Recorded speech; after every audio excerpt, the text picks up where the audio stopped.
네, 오늘 함께 은혜 나누실 말씀은 시편 8편입니다. 1절부터 9절까지 함께 읽도록 하겠습니다. 여호와 우리 주여, 주의 이름이 온 땅에 어찌 그리 아름다운지요. 주의 영광을 하늘 위에 두셨나이다. 주의 대적을 인하여 어린 아이와 젖먹이의 입으로 말미암아 권능을 세우시며 이는 원수와 보수자로 잠잠케 하려 하심이니이다. 주의 손가락으로 만드신 주의 하늘과 주의 베풀어 두신 달과 별들을 내가 보오니 사람이 무엇이간데 주께서 저를 생각하시며 인자가 무엇이간데 주께서 저를 권고하시나이까. 저를 천사보다 조금 못하게 하시고 영화와 존귀로 관을 씌우셨나이다. 주의 손으로 만드신 것을 다스리게 하시고 만물을 그 발 아래 두셨으니 곧 모든 우양과 들짐승이며 공중의 새와 바다의 어족과 해로에 다니는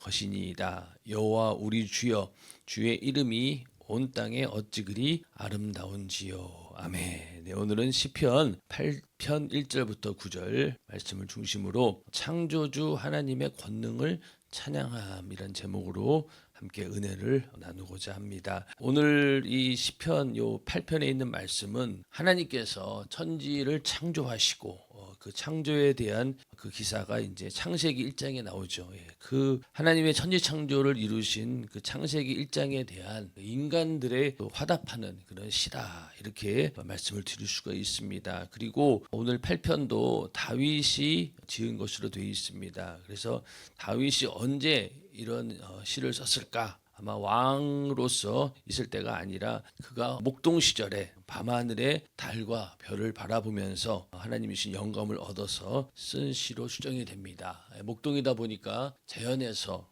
들에서 다니면서 하늘의 달과 별을 보게 되죠. 보게 되고 그때 자기 자신이 얼마나 초라하고 인간의 모습이 얼마나 연약한지, 또 그에 반해서 하나님께서 얼마나 위대하시고 대단한 분인지 이런 거에 대해서 발견하고 거기에 대해서 하나님을 찬양하는 그런 시입니다. 그래서 하나님께서 지으신 많은 만물들 가운데 특별히 우리 인간을 존귀히 여기시고 또 만물의 통치권자로서 이렇게 위임해 주신 사실에 대해서 감사하는 그런 찬양이기도 합니다. 자연 만물은 그 자체로도 정말로 인간에게 감동을 주는 아름다운 것들이 많이 있죠. 그래서 특히 뭐 우리나라는 산들이 그렇게 높지 않아서 그런 것들을 못 느끼지만은 여러분들이 아마 뭐 캐나다나 이런 데 산을 보시고 이렇게 보면 나무를 보면은요 굉장히 크고 웅장하잖아요. 그런데 가면은 뭐 아름답다라고 하는 말도 있겠지만 한편으로는 막 뭐라고 해야 되나 두려움 막 이런 정도로 굉장히 자연을 보면서 우리가 감동을 느끼게 됩니다. 그리고 뭐 가보지는 않았지만은 나이아가라 폭포 뭐 이런 거라든가 또 뭐 이런 유명한 그런 것을 얘기를 들어보면은 그 자체만으로도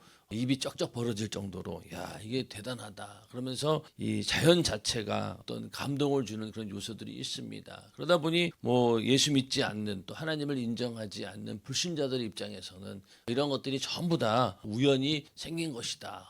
그러면서 어떻게 우연히 이런 일들이 생길 수 있을까라고 하면서도 그 이상에 대해서는 대답을 하지 않습니다. 그러나 이 자연 자체가 우리 인간의 경배나 찬양의 대상이 되어서는 안 되겠죠. 왜냐하면은 이 모든 것들을 창조하신 하나님께서 계시고 또 하나님께서 그 모든 만물들을 우리 인간에게 지배하고 정복하고 다스리라고 주신 것이기 때문에 우리는 그 아름다운 그 자연 이면에 있는 하나님께 경배하고 또 영광을 올려드리고 또 그렇게 창조하신 하나님께 찬양을 올려드려야 되는 것이 바로 인간의 본분입니다. 그래서 만물 중에 이렇게 인간을 뛰어나게 하신 분이 바로 하나님이시고 그가 바로 인간의 주인이신 주라는 사실을 잊지 말아야 됩니다. 그래서 만물의 영장이라고 하는 하나님께서 우리에게 주신 그런 임무를 잘 수행하되 그 일을 이루신 하나님께 영광을 올려드려야 된다라는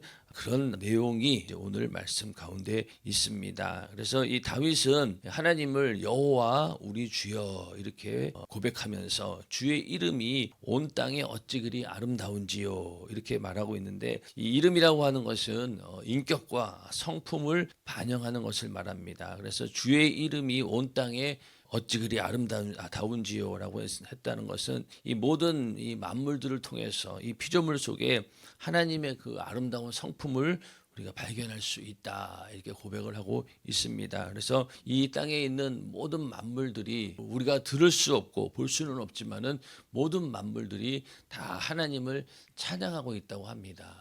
근데 그 모든 만물 가운데 우리 인간만은 죄로 인해서 하나님을 찬양하지 않고 오히려 하나님을 반역하고 도전하고 그런 길로 가고 있지만은 그러나 다른 모든 만물들은 다 하나님을 찬양하고 있는데 우리는 그것을 발견하지 못할 뿐이죠. 오히려 인간의 죄로 인해서 그들이 신음하고 고통당하고 있다라고 이렇게 성경은 말씀을 하고 있습니다. 그래서 이렇게 하나님의 이름이 온 땅에 아름답게 그 성품을 드러내고 있고 또 주의 영광을 하늘 위에 두셨다라는 것도 이 하늘에 있는 해와 달, 별 등에서 발견하는 하나님의 어떤 위대하심과 권능 이것을 찬양하고 있습니다. 그러면서 2절에 주의 대적을 인하여 어린 아이와 젖먹이의 입으로 말미암아 권능을 세우시며 이는 원수와 보수자로 잠잠케 하려 하심이니라. 그러니까 하나님께서는 항상 약하고 연약한 것들 그런 것들을 통해서 하나님께서는 역사하십니다. 그래서 오늘 말씀처럼 이 하찮아 보이는 이 한 어린 아이가 하는 말들을 귀를 기울이시고 또 그것을 통해서 악한 자들을 이렇게 잠잠케 하는 그런 일들을 하신다. 그래서 하나님께서 이 강한 자들을 깨트리기 위해서 약한 자들을 늘 사용하십니다. 우리가 하나님께 기도한다라고 하는 것도 어떻게 보면은 이게 얼마나 사실은 연약한 행동입니까? 말로 그렇게 하나님 앞에 살려주세요, 도와주세요 기도하는데 하나님이라고 하는 존재가 있지 않다라고 하면은 그것만큼 무의미한 행동이 어디 있고 연약한 행동이 어디 있겠습니까? 우리에게 문제가 생겼어요. 우리가 문제가 생겼는데 이 일을 해결해 달라고 기도한다. 하나님의 존재를 믿지 않는다라고 하면은 어리석은 행동이잖아요. 그렇지만은 그렇게 연약한 자의 그 기도 소리를 들으시고 하나님께서 역사하시기 때문에 그 작은 어린아이와 젖먹이의 입으로 하는 그 말조차도 하나님께서 거기에 응답하시고 역사하시기 때문에 그런 것들 때문에 이 악한 자들 또 원수와 보수자가 그로 인해서 잠잠케 하게 된다. 이런 일들을 하나님께서 하신다는 거예요. 또 오늘 시편 8편 2절에 나오는 이 말씀이 또 어디에 나오냐면은 예수님께서 예루살렘으로 입성할 때 또 예수를 대적하는 자들이 어린 아이들이 호산나 호산나 이렇게 찬양하는 그것을 가로막았습니다. 그럴 때 예수님께서 그들을 질책하시면서 어떻게 말씀하셨냐면 마태복음 21장 16절에 보면은 예수께 말하되 저희의 하는 말을 듣느뇨 예수께서 가라사대 그렇다 어린 아기와 젖먹이들의 입에서 나오는 찬미를 온전케 하셨나이다 함을 너희가 읽어본 일이 없느냐 하시고 그러니까 예수님께서도 이렇게 아이들이 호산나 호산나 하면서 예수님을 부르고 찬양하는 것들이 너희가 막을 수가 없다. 오늘 이 시편에 나오는 이 말씀처럼 그 어린 아이와 젖먹이의 입으로 말미암아 권능을 세우시며 이는 원수와 보수자로 잠잠케 하시니라. 이 말씀을 그대로 인용한 겁니다. 그래서 이 어린 아이와 젖먹이의 입으로 말미암아 그런 역사도 하나님께서 권능을 세우시고 그로 인해서 악한 자들을 잠잠케 하는 일에 사용하신다라고 이렇게 다윗은 고백을 하고 있습니다. 그러면서 3절에 주의 손가락으로 만드신 주의 하늘과 주의 베풀어 두신 달과 별들을 내가 보오니 주의 손이라고 하는 것은 하나님의 권능을 상징하고 또 주의 손가락이라고 하면은 하나님의 어떤 창조 사역이 아주 섬세하게 이루어지고 있다. 그런 아름다움을 표현하고 있는 그런 말씀입니다. 그러니 이 시편 기자 다윗은 하나님께서 만드신 해와 달과 별 이런 것들을 보면서 어떤 감정이 있었겠어요? 완전히 압도당하는 것이죠. 그리고 그러면서 하나님의 이 엄청난 위대한 이런 피조 세계에서 인간이라고 하는 것이 얼마나 작고 연약한 존재인가라고 하는 것을 발견했다는 거예요. 그렇죠. 만약에 들어 누워서 아니면 해와 별을 본다라고 생각해 보면은 그 별의 움직이는 모습이라든가 그런 것들을 쭉 보면서 그 밑에 있는 자기 자신을 봤을 때 얼마나 이게 연약하겠냐고요. 우주의 크기에 비해서 우리 인간의 존재는 비교가 안 되죠. 그런 것들을 다윗은 발견하면서 아니 그렇게 엄청난 이런 우주를 창조하신 그런 분이 나같이 연약한 존재, 뭐 이 당시는 목동이었으니까 정말로 아무도 돌아보지 않는 그런 연약한 존재임에도 불구하고 다윗은 하나님께 기도할 때마다 하나님께서 그 기도에 귀를 기울여 주시고 응답해 주시는 것을 경험했기 때문에 거기에 대해서 아주 놀라움과 경이로운 그런 것들을 발견하게 되면서 4절에 가서 사람이 무엇이간에 주께서 저를 생각하시며 인자가 무엇이간데 주께서 저를 권고하시나이까, 이런 고백이 나오게 되는 겁니다. 그러니까 하나님의 은혜와 사랑을 그 크기와 넓이와 깊이를 알면 알수록 우리 자신이 더 초라해져 보이면서 동시에 이렇게 나같이 연약하고 초라한 존재를 위해서 하나님께서 이렇게 엄청난 은혜를 베푸셨구나라고 깨닫게 되지 않습니까? 그러니까 우리 인간이라고 하는 것이 죄로 인해서 죽어서 그냥 지옥 가면은 그만인데 하나님께서 뭐가 아쉬워서 우리 인간을 위해서 자기 인간을 구원하기 위해서 아들을 이 땅에 보내시고 또 십자가에 매달아 고난당하고 죽게 하심으로 인해서 우리를 살릴 만한 사실은 이유가 없지 않습니까? 그럼에도 불구하고 하나님께서는 우리 인간을 사랑함에 있어서 자기 아들의 목숨까지도 내어놓고 우리를 구원해 주실 만큼 우리 인간이 가치 있는 존재라는 거예요. 그런데 가만히 생각하면 오늘 말씀처럼 이 내가 뭔데, 사람이 무엇이간데, 사람이 무엇이간데, 또 인자가 무엇이간데, 사람, 인자라고 하는 그 말이, 사람은 이게 원어로 이렇게 보면은 인간의 연약함이나 무의미성, 또 무가치성, 이런 것들을 의미하는 단어들로 있습니다. 사람 그러면은, 인자 그러면은 이 흙에서 만들어져서 흙으로 돌아가야 하는 그런 유한적인 존재로서의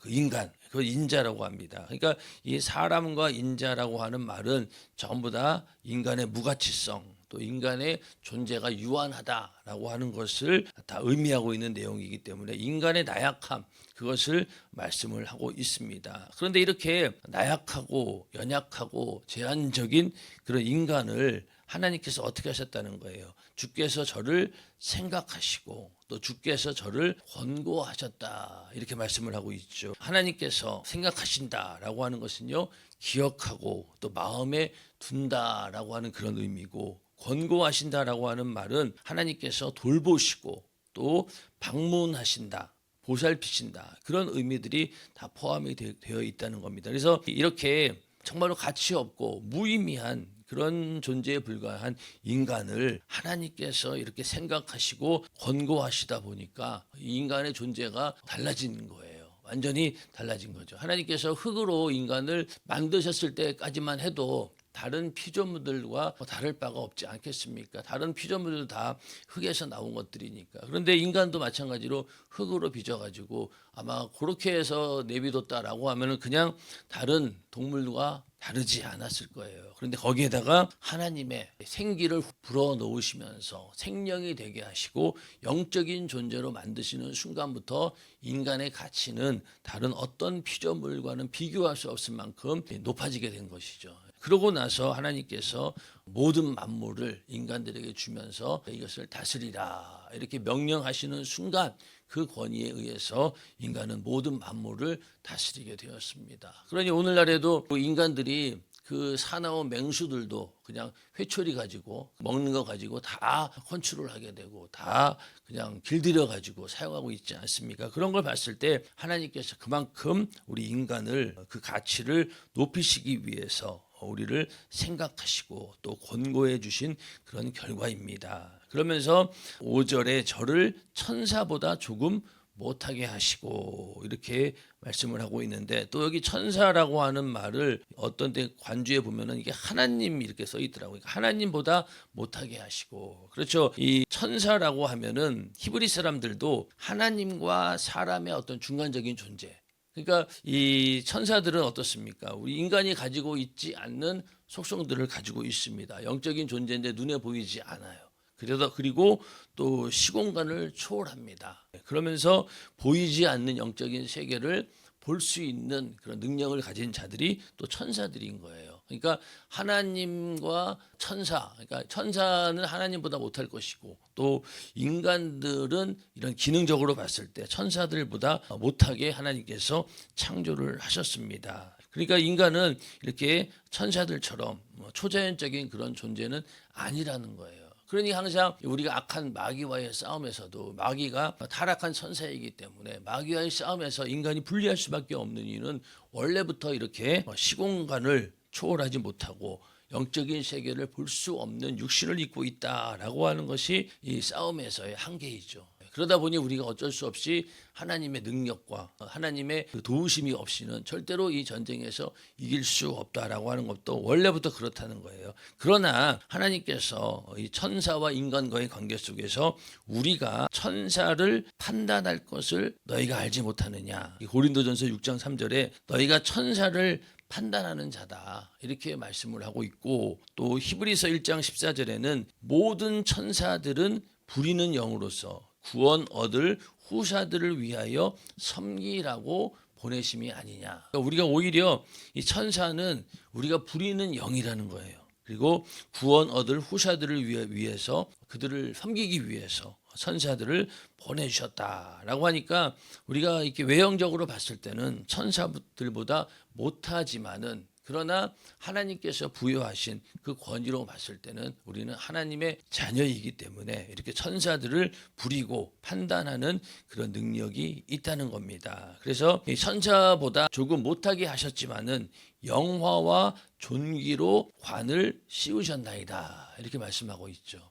여기서 하나님께서 우리 인간에게 엄청난 권위를 부여하시는 겁니다. 하나님의 형상의 모양으로 우리를 만드셨고 거기다가 하나님의 생기를 직접 불어넣어 주셨고, 그러고 나서 이렇게 비록 겉으로는 연약한 존재이지만은 만물을 정복하고 지배하고 다스리는 권세로 세우셨다. 그래서 영화와 존귀로 관을 씌우셨나이다. 이렇게 말씀을 하고 있습니다. 탕자가 아버지의 집을 떠나서 허랑방탕하게 살다가 다 모든 것을 잃고 돌아옵니다. 돌아올 때 그 탕자는 하나님께 돌아와서 자녀가 다시 되리라고는 생각하지는 않았어요. 오히려 품꾼 중에 하나, 그러니까 종 중에서도 가장 그냥 밥이나 겨우 먹고 살 정도만 해주기를 원하는 그 마음 가지고 돌아왔는데, 돌아왔더니 어떻습니까? 그 아버지는 지금까지 그를 기다렸고 오히려 손에 가락지를 끼우고 모든 사람들을 불러서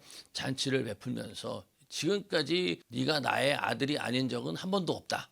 그러면서 아들의 권위를 그대로 세워주고, 그런 것처럼 우리 인간은 하나님께서 이렇게 영화와 존귀로 관을 씌우셨기 때문에 그 권위 앞에 어느 누구도 그것을 거부할 수 없는 거예요. 천지 만물들이 하나님께서 그렇게 명령하셨기 때문에 인간 앞에 꼼짝없이 지배하고 정복하고 다스림을 받게 한다는 겁니다. 그러면서 6절에 주의 손으로 만드신 것을 다스리게 하시고 만물을 그 발 아래 두셨으니 곧 모든 우양과 들짐승이며 공중의 새와 바다의 어족과 해로에 다니는 것이니이다. 이러면서 창세기 1장 26절에 하나님이 가라사대 우리의 형상을 따라 우리의 모양대로 우리가 사람을 만들고 그로 바다의 고기와 공중의 새와 육축과 온 땅과 땅에 기는 모든 것을 다스리게 하자 하시고 이렇게 말씀하셨습니다. 이건 하나님의 명령입니다. 그렇기 때문에 이 모든 만물들을 우리가 다스리는 것에 대해서 누구도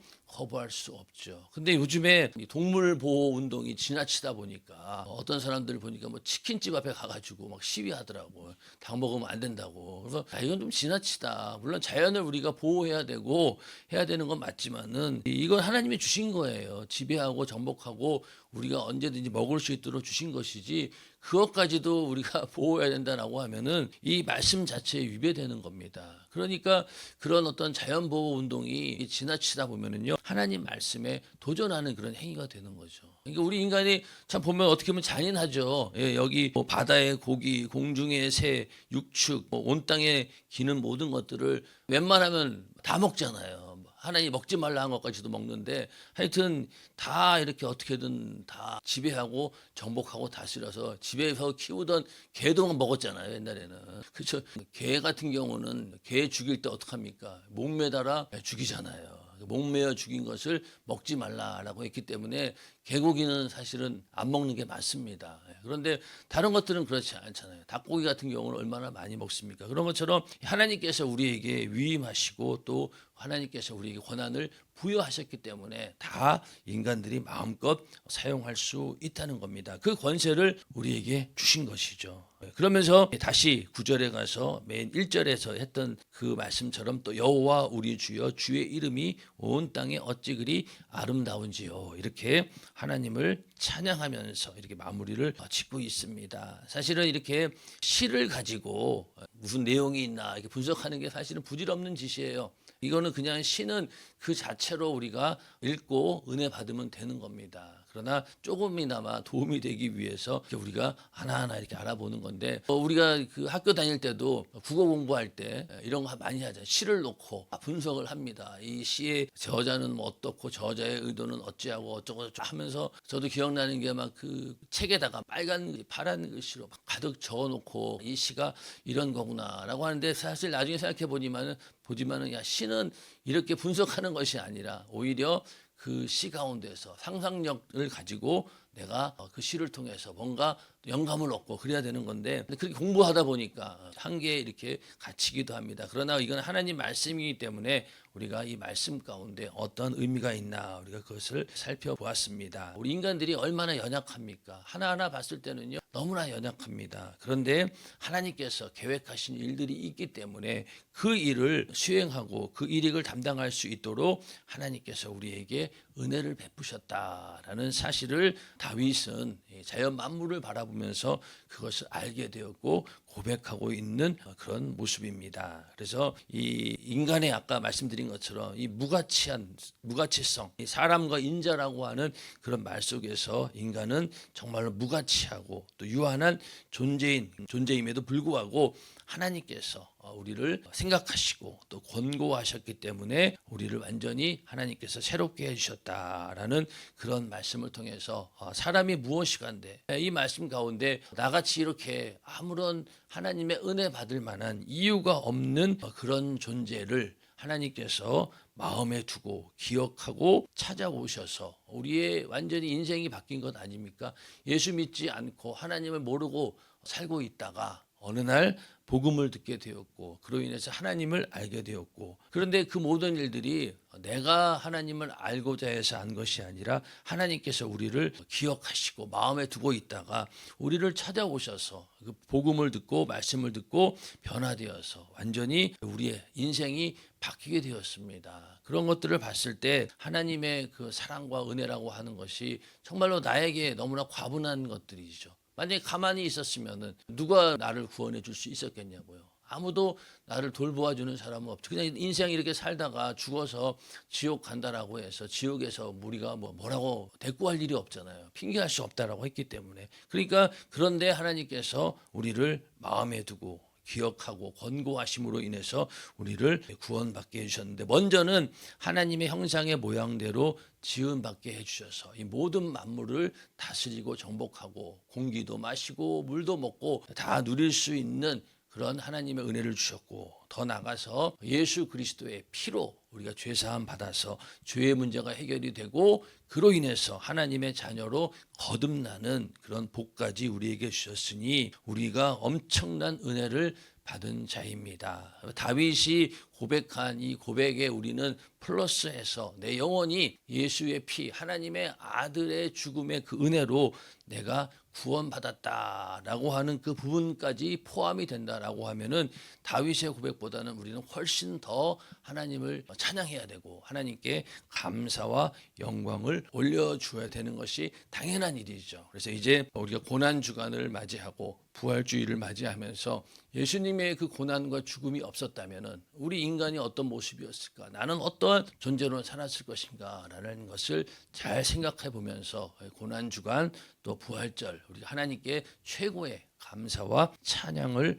올려드리고 하나님의 자녀로서 또 이 천국의 시민권을 가진 자로서 그런 합당한 그런 삶을 사는 우리 모두가 되기를 주님의 이름으로 축원합니다.